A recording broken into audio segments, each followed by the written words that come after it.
I'm here with this beautiful man, Wesley Davis, who runs sound for Maverick City. Yes.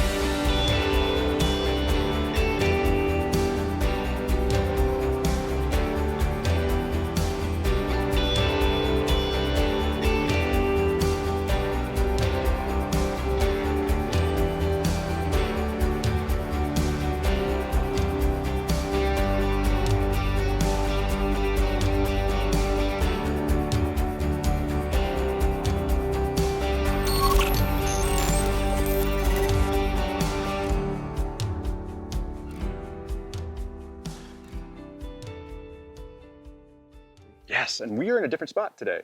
Yeah. We're at pre-production in Atlanta. Trillith Live. So, for the people who don't know, what's pre-production? Why are we here? So, Why are you here? Well, last week we did band rehearsals. So, working out arrangements, starting the mix, making sure the music's like landing in the right spots. This week is more lighting, visuals, but blocking, dialing the mix in the PA. Yeah, just kind of gluing it all together, visually, sonically. It's cool. I love showing pre-production because there's this whole other side, because I do a lot of these interviews that are actually on location, on tour, but there's the pre-production portion of this that a lot of people don't get to see, which you're in a big box and you get to kind of figure out all the stuff now and all the errors and things that are going good and things that are not going good. So thank you for having me here for this. But I want to get into, first off, let's rewind a little bit. Yeah. Tell me about you. Where are you from? Shreveport, Louisiana. Okay. So, not totally Cajun, but a little Texan in there. You know, it's like on the edge. Yeah, I grew up there. Was there for like 24 years, and then moved to Nashville. But moving to Nashville, I really came up in the church, tech world, production world. But I think when I started, it was like media ministry. So, yeah, but you know, it kind of grew a lot in those decades, and you know, it just kind of led me on to this. And I worked at a couple churches, production manager or technical director, as that we used to call it, mixed front of house or audio in general. But even before that, if we're rewinding even further, I was thinking through this the other day. I think it was like 5 or something when my mom got me my first like headphones, like kids headphones. I was like I Googled it to see if I could find what they looked like. But they came in the mail, so I'm like, I guess she had to like order them from the phone or a catalog or something because the internet wasn't around. So yeah, I just, you know, from there started loving music. So this is all your mom's fault. Yeah, I mean, it's all you, Mom, for the headphones. Well, I think partly you'll hear the other part of it. Yeah, so music really incorporated young. My actually like, I'm gonna try to get this right. Great uncle. Okay. Is Jimmy Davis, or was Jimmy Davis, who composed, wrote, performed "You Are My Sunshine" and like starred in some films. And I looked up the other day, actually like a year ago or something. Frank Sinatra asked him on stage at some point, and they did "You Are My Sunshine." I looked that up on Spotify, and I'm like, wait, that's wild. That is really wild. Yeah, so I am, and also Jordan Davis is from Shreveport, but we're not related, but our families know each other. Okay. So like his grandmother and my grandmother like went to church together. So it's like this interweb of like music, scene, and, you know, I think it was just kind of programmed into our family in a way. But my mom's side, my uncle, he used to tour with like a singing group called Truth. Okay. And I honestly like kind of compared it to that, like today, to that time, because like this is kind of a singing group. Sure, absolutely is. We have like 9 principal singers, and then BGVs. You know, it's kind of like cut from the same cloth. So I thought that was like cool to kind of tie those back together. But my Uncle John, as I was growing up, I could I would hang out with or stay at my grandmother's house, and you know, he'd have like gear and stuff around from his like smaller regional gigs, and I kind of was like, what is all this stuff? Like, this is really cool. And he worked at like a little local vendor down the road from them, actually, like walking distance. And so that was kind of like, I think where I got the bug. And also like church was like involved there. Like my family would sit up in the balcony, like on the same row, a pew as like front of house. Yeah, A console. So yeah, so I think that's like the base of like, or where it's all kind of started. And then, you know, headphones. My mom got me my first receiver at some point. Then I just like started wiring speakers and microphones everywhere. I might like send you some pictures. Yeah, that would be awesome. We like, can put them in there. of my like setup. But yeah, that turned into, you know, getting connected at church, kind of just pursuing as a career. And I was like just knowing that this makes me happy. This is like what I want to do. And I think I can foresee a path. Yeah. And yeah, I just kind of chased after that. And then, you know, worked at churches, moved to Nashville, started working with some Christian artists. One was Love and the Outcome, Okay. Colton Dixon. And then I moved to California for a little bit, worked at Bayside Church with Lee Fields. I went to a Bayside church in Washington. Totally unrelated. Yeah. Yeah, so met Lee Fields and some other guys there. And then kind of felt like I needed to come back to touring. So then I worked for Hardy at one point, Chris Lane, Okay. some country acts for a little while, and then little like smaller pop acts. And then I started with Crowder about 2 years ago. And so I just transitioned out of that to this, and here we are. Have you always been in the Christian contemporary music scene? That's where I started. I just think just through connections. Have you did you do sound at church? Yeah. Okay. So I think, you know, I was like kind of trusted somewhat at my home church, you know, but my reflexes weren't fast then. So, you know, like it kind of was like, okay, well, I got to get in there, you know, kind of thing. And yeah, so yeah, that's just where I started mixing.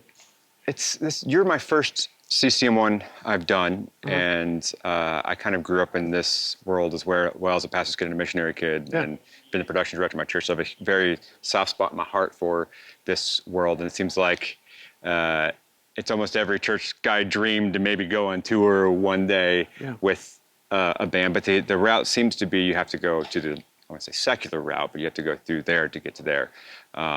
You went through the other route with that, but you stayed in the CCM world. Yeah, so I've always been open to many genres. Yeah. Like, I love pop. I think I would be there if someone asked me. Do you see a lot of correlations to church and to this, or is it completely separate for you? I think it is like I said, like the past couple decades, it's become harder to differentiate between church production and tour production. Yeah. Just because of I think of the environments that are being built around worship now and the needs of production. Maverick City is so unique because you have so many leaders in their own or principles within their own for it. So talk to me a little bit about this band and on this tour. You don't have just one principle that comes out and does it. Is it pretty much, is it every song kind of set? Is there a set list for it? Do you guys kind of go back and forth? Do you have a music director kind of like at a church? Is like, how does that work? We have an MD. We have like basically 3 segments or sets for our show. Each artist has like a couple songs, and then they might have like a solo or a duet with someone else that's like from another song or something, you know? So like there's all these, Maverick City is, from what I've gathered, a collaboration of musical influence from gospel, from worship. And it's not just one artist. And I think that is what's kind of hard to find about Mav City, or has Yeah. in the past. Yeah. So it's understanding like it's kind of always changing.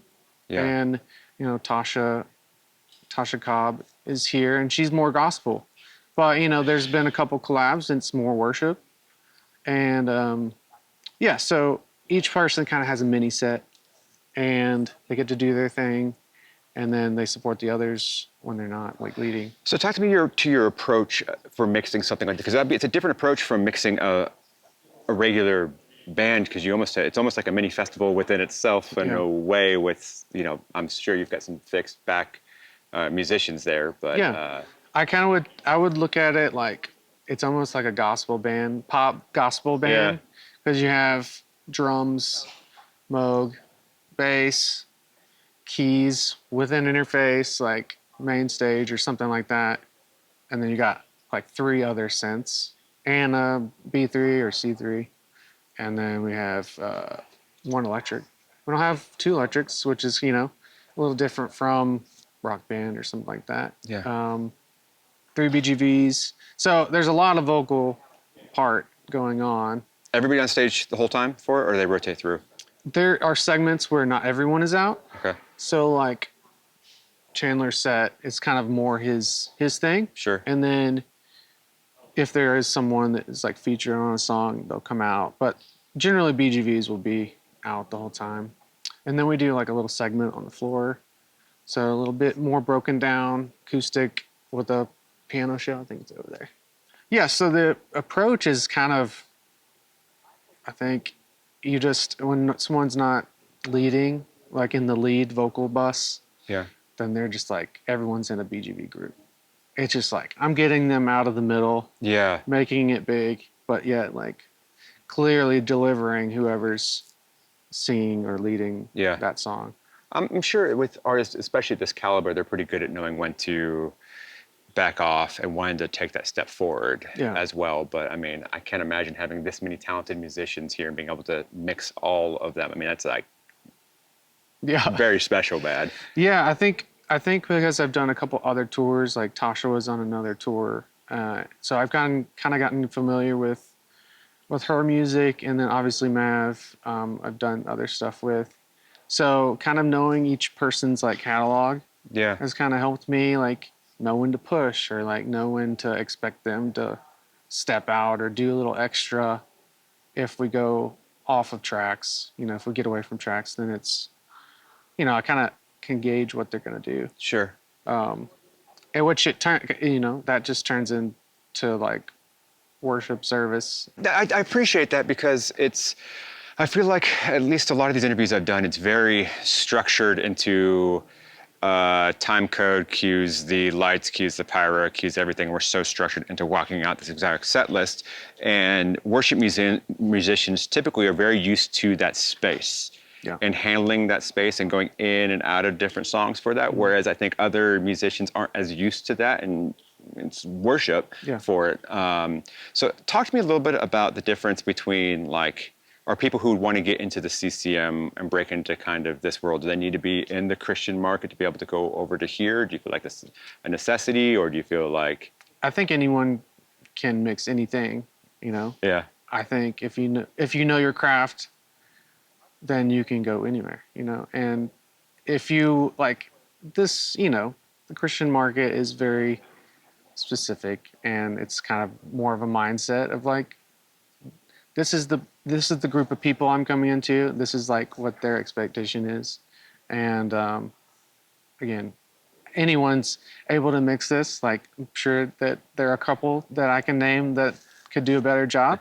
And but yeah, I think any gig is available for anyone. Sure. But I do want to clarify, we do have time code. Okay, sure. There is time code. And because we have other openers and stuff, we try to hone it in, because this will turn into a 3-hour show. Yeah, I see that. Well, you mentioned like if you get off tracks, it turns into worship to where I think these musicians are more comfortable in that, where other musicians would have maybe a harder time with that because they're used to for sure. that.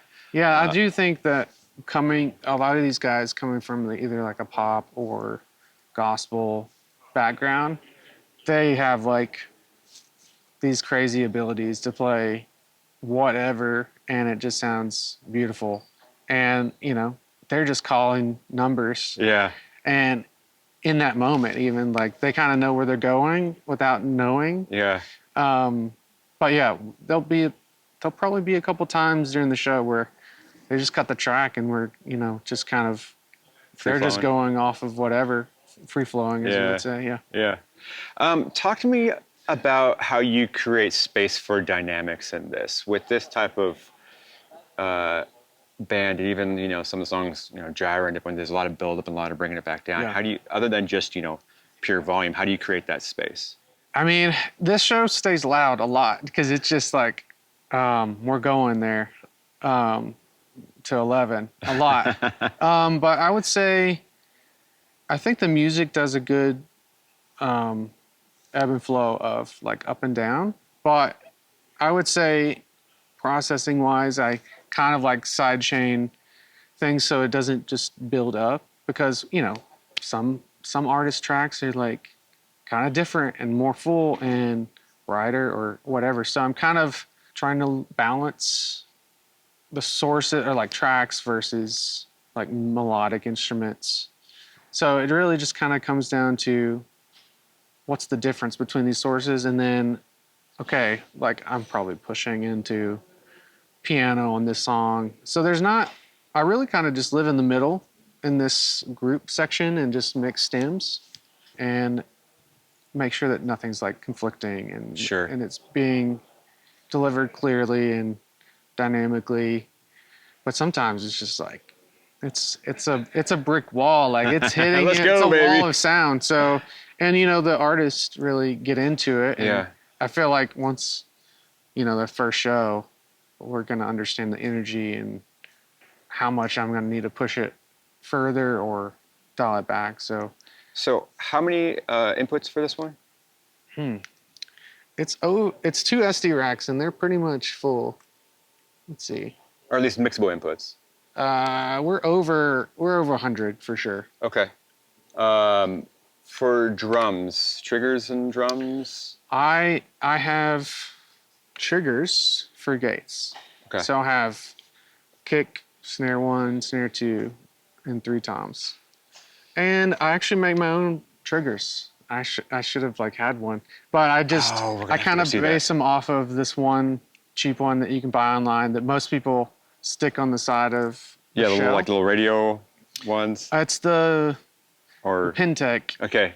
It's like you can get them from Amazon for like 3 for $70. So I was like, man, this thing is like a piezo.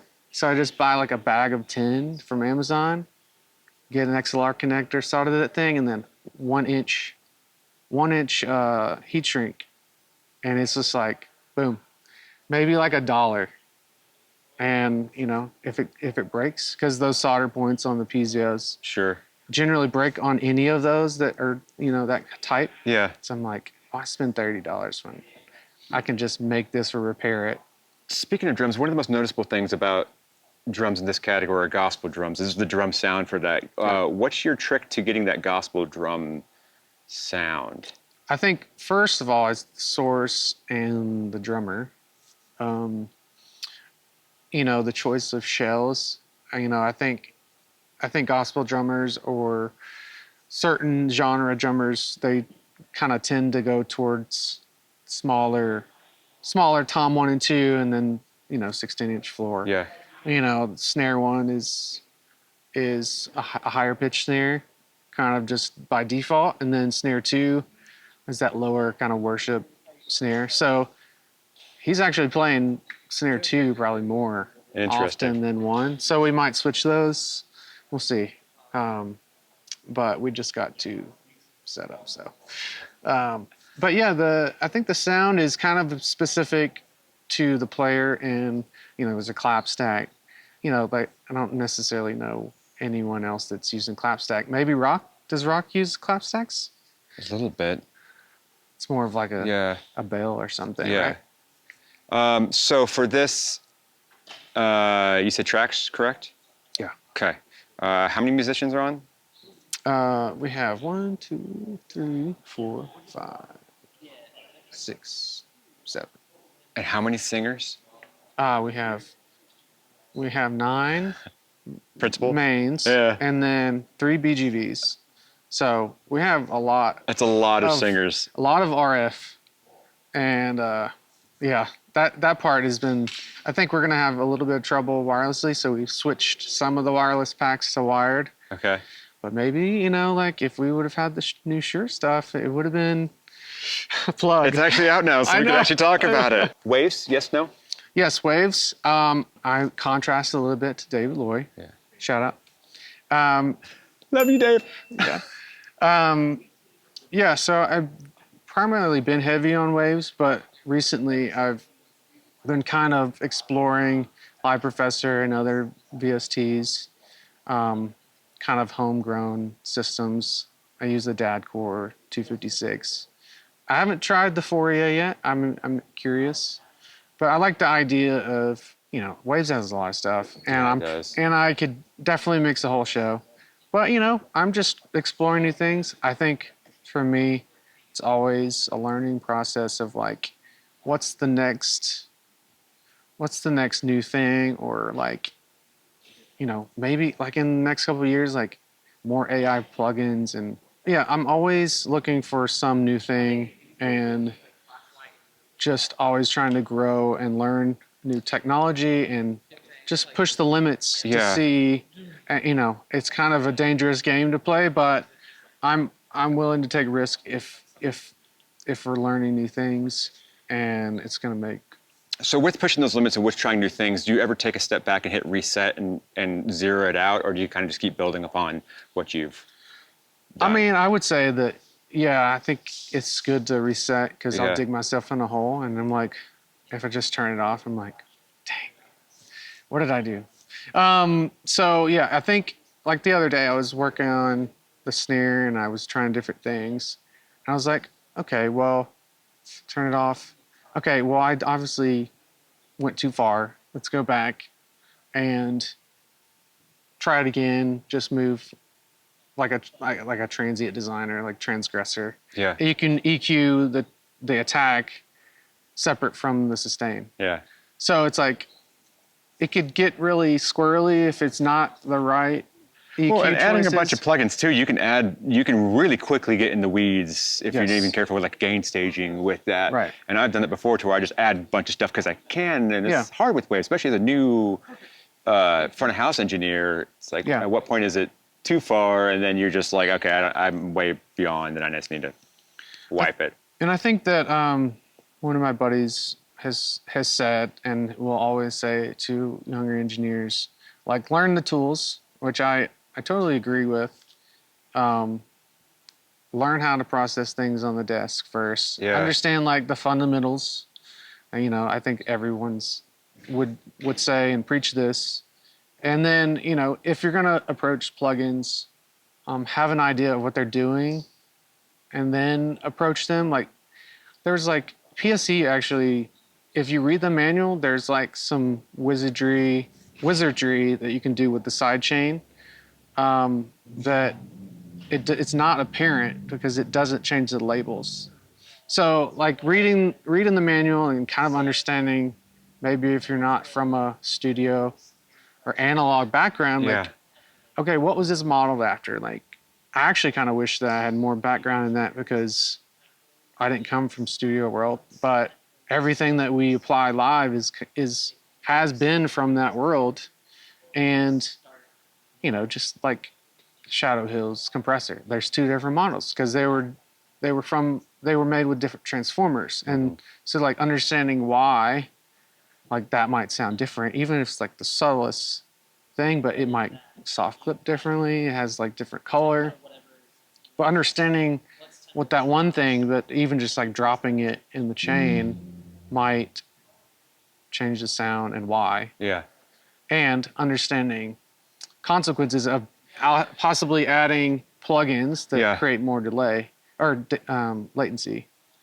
So take the risk, try it out, but understand what Yeah. you're doing with that and what it's kind of adding Yeah, to it. I think I'm kind of in alignment with how SpaceX kind of approaches, pursuit of like getting to their goals, and they're willing to take a risk to a certain extent. And like honestly, there's no wrong answer.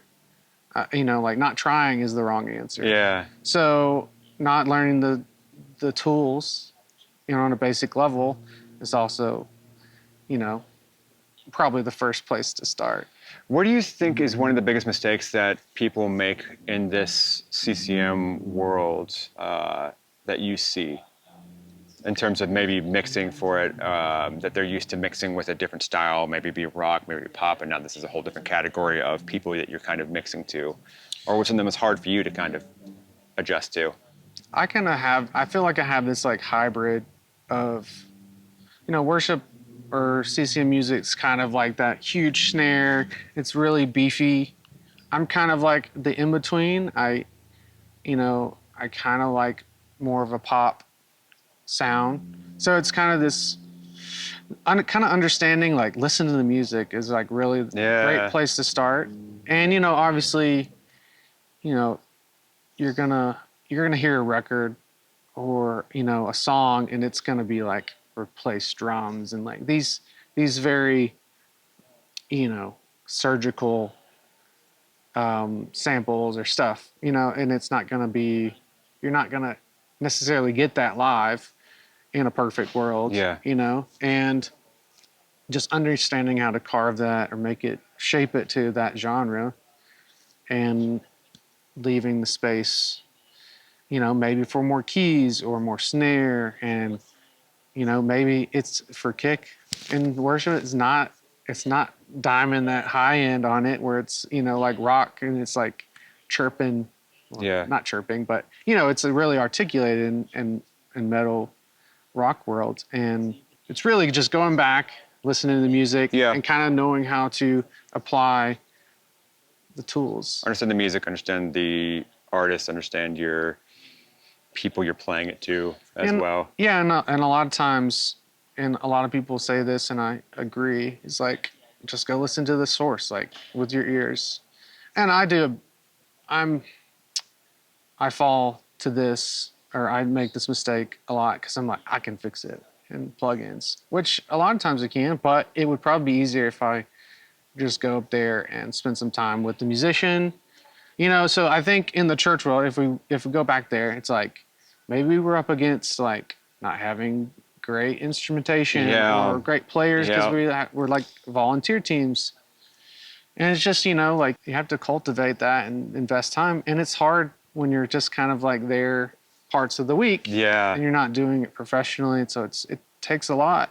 But if you can build up something, you can kind of get to a higher quality level that, I think a lot of people kind of have expectations for. That's so good, because a lot of that, especially me, I use a lot of plugins to mask for things that were, And it could be an interesting balance with that mindset to come to here and not want to default to like, I'm going to fix it here and then go to actual source, because a lot of these musicians take a lot of time to, especially this caliber, to make their instrument sound good with it. But I mean, at the church level, it's kind of hard to do, especially if you don't really necessarily have the tools or know how to do that. Yeah, but touching on that, it's like, my church didn't have like high production. It was a like Southern Baptist church. We didn't have drums. So, I'm a drummer. So I didn't have any drums to really mix until like high school or middle school, like in youth ministry. And those were my drums. So I'm just like, self-mixing, going back and forth and hoping for the best, but also not having the best gear. I kind of learned how to make the best out of what I had. And I think that's where the whole, learn how to break it and then fix it and then make it better because I know how to fix it now. And that's, I think, some of the mixing like skills that I've gotten. It's like, okay, well, if I can't get it to sound good in this situation, then I might have a tool like digitally or on the console that I can use to make it and place it in the mix where it makes the best sense for that moment. Because, say something like the mic falls or something, you got to like Yeah. figure something out. So maybe, No, I get that. And I think, you could be people watching this and they're like, of course it sounds good. You have a Digico, you have SD5, you have all the wave stuff. I'm sitting here with the X32, but I think you got a good point of like source tone, understand the basics, understand how it works. And then from there, you can actually grow and just like these tools are fantastic. They're still like tools though. And there's still that time that you spent at the beginning to understand of like, how does this whole thing work? Yeah. Why does a snare drum sound good? Why does a drum set sound good? But also in the Christian world too, I think is why are we here? Yeah. And what's the point of this? And once you get from there, that's a whole different subject. I guess we can go down there with that too. yeah, but I would say, I don't feel like I'm on this tour by mistake. I felt like I'm supposed to be here. And during rehearsals, I think, the more glued together the music has become, like, I feel like artists would even say, this is starting to feel special. Yeah. And I think once we get it out there and, on the road, we're going to see some fruit or back. And like, I think it's going to give back to us as much as we're giving to the crowd and the people that are coming. And, that means something to me. Yeah. And I think that there's,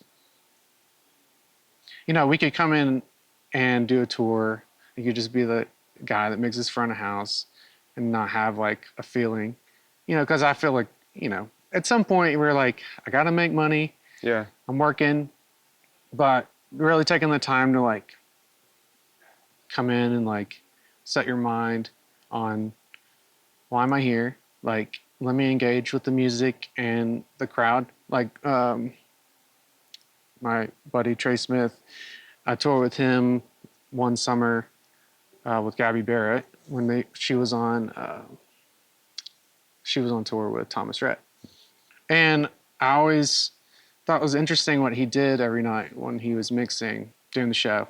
And he would always put on a shirt. Like, he would change his whole mentality. Like, he wanted to just show up and be more presentable and not just like, standard roadie. Like, he just wanted to be like, feel put together for the show because, we're performing.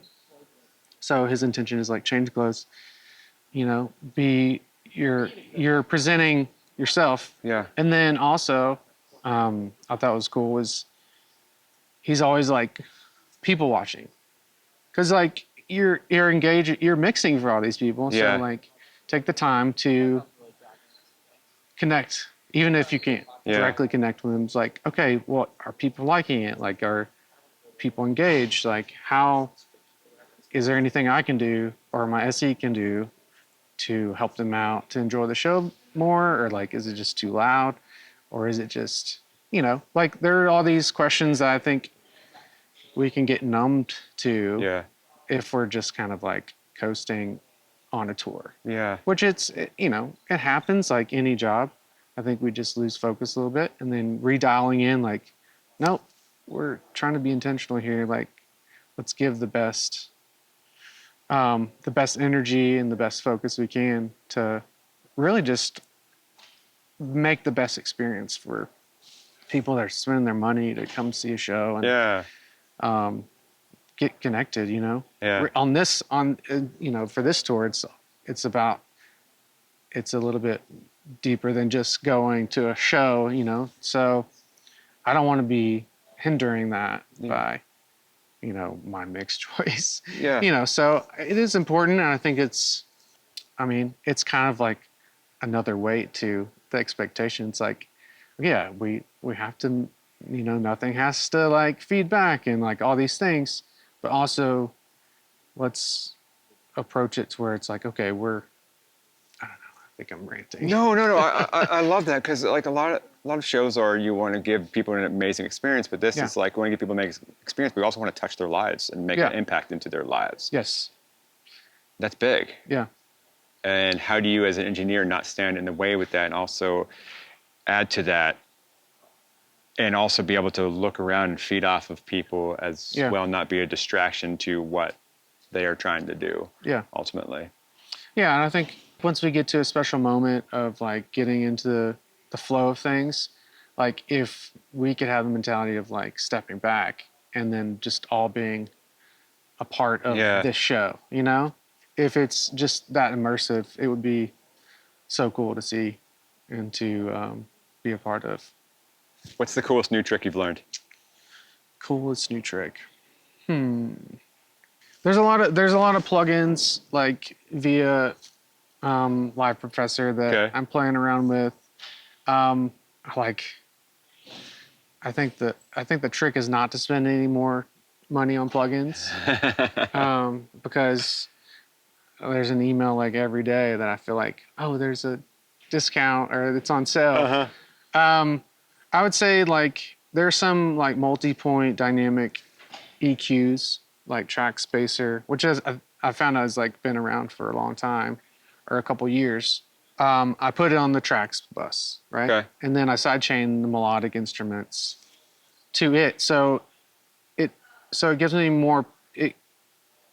So it gives priority to the real melodic instruments Yeah. in the track bus. That's cool. Which, it's kind of like a push and pull. So if they're not playing, full bandwidth, then tracks are gonna fill up that hole. Yeah. So I just try to like round out mid side. I think a lot about mid side and how do I place things, not just like, straight up the middle or a little to the side, but I could really add volume and impact if I'm thinking more than Especially. just stereo. Yeah. Obviously like there are more ways to mix live and out of stereo now. I haven't had the opportunity to do that, but it would be cool to do a tour with like an immersive PA. I think it would be a learning curve, but I think I would love to do that. And I think it would be a challenge, and I think it would give separation. I think that's the whole purpose behind it, I believe. What is that screen? This is just connected to the Live Professor computer. Oh. It's actually a touch screen, but I don't have that part. Okay, it's extended monitor from that. That's cool. Yeah, so Oh. I just added it for rehearsals for this tour. I'm trying different like analysis plugins or standalones. I really like, this is like my cue solo bus, and so I like queuing up things to visually see like what's going on in them. Smart's great, but I don't see like, stereo mid-side and then like, this spectrograph, which is on Smart, but this curve now is in Smart. But this curve is like set. I know you can do it in Smart, but this is kind of makes sense. I also like using, I don't have them up here right now. I like using LUF loudness unit meters. So like, the console has meters and you can set them a different average, but I like seeing those side by side, like band versus vocal, because audibly I can hear it, but sometimes like, you've heard the show like hundreds of times or whatever, and you're like, am I like blind to what I'm hearing because I like just know it, the content, the program material. Gives you that reassurance. Yeah, so I'm just kind of like, I want to make sure that I'm giving enough vocal and then, matching loudness so it just everything sits right. And I think those tools are very available, and we have computers just sitting here and we can utilize them. Just turn them on, put them on the screen. I love it. Yeah. What is one piece of advice you give to engineers that would make their lives easier? Are we talking about touring? Or are we talking about church? Either. Let's do touring, since we're here. Touring. I think obviously know the music before you're going into the gig. I think that's a big area that we could just not take the time to do. I mean, musicians are learning the music.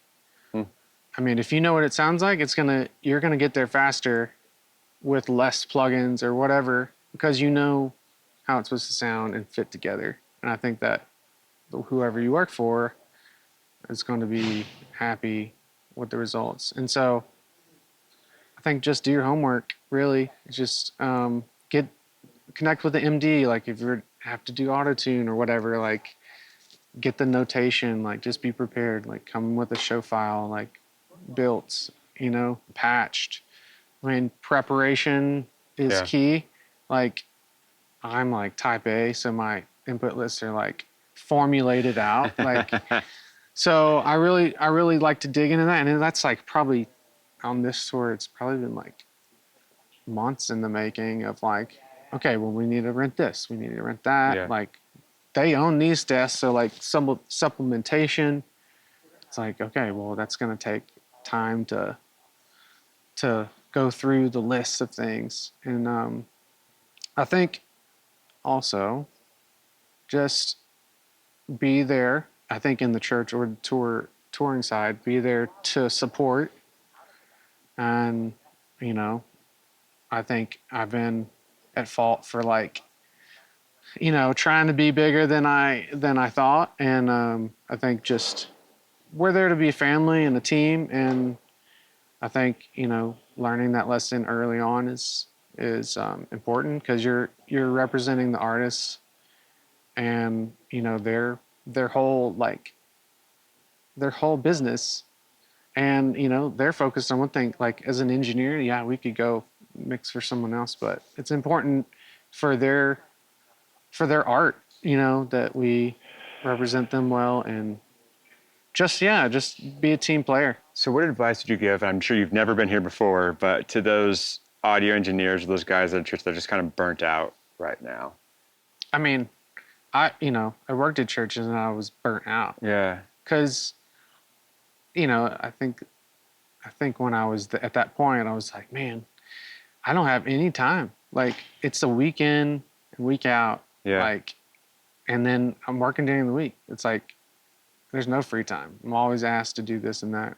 So you really have to decide, like, you have to go after your needs. So say like, hey, like I'm really, just tell whoever you work for, like, hey, I'm kind of burnt out. Like, what can we do to change that? Like, how can you help me? Like, I mean, you could go into it really frustrated, and then you're kind of toxic in that environment, and you're like not helping support what's going on. So I mean, it's tough in the church environment, honestly, because talented people are always needed, and it's hard to say no sometimes, and to be able to understand why you're there. And sometimes it's okay to take a step back. Yeah, truly. I think it's good if you're a volunteer, like you can like take the time off and like recenter yourself. Like, okay, I don't want to serve as much, or if you're a professional, like maybe it's just see if you can get another role, or like maybe you just need to find a different job for a little bit. I don't know. Like it's I feel like production, you have to want to do this, and because the pressure is immense and the expectations are high. So I think learning how to manage those expectations and the weight or the stress that comes with it is very important. And I think it's taken me years to kind of like get to that point where I'm like, okay, I can kind of absorb, people's critiques and, expectations, and I can keep looking towards the goal. Yeah. And I think that, I think in my younger years, I would like get frustrated. I'm like, and I think that's just, I think it's just younger me, just like, just not perfect. I get it. Just learning and learning how to navigate like the high pressure, high intensity, that comes with this position or any production assist position. So if people want to follow you and follow your career, where can they follow you at? Well, I don't post a lot on Instagram anymore. I'm going to try to get back on it. Okay. I'll do stories now and then, but at the Wesley Davis. Okay. Is my Instagram. Perfect. You can find me on Facebook or whatever. But yeah, I'm always down to answer questions or anything like that. I mean, I might not have the best answer, but I could connect you with the right people. And I can share my perspective and my experiences if needed, So Or come to a Maverick City show near Yeah. you guys. Dude, Yes. thank you so much for having me. yeah, thanks Really, for having me. this is awesome.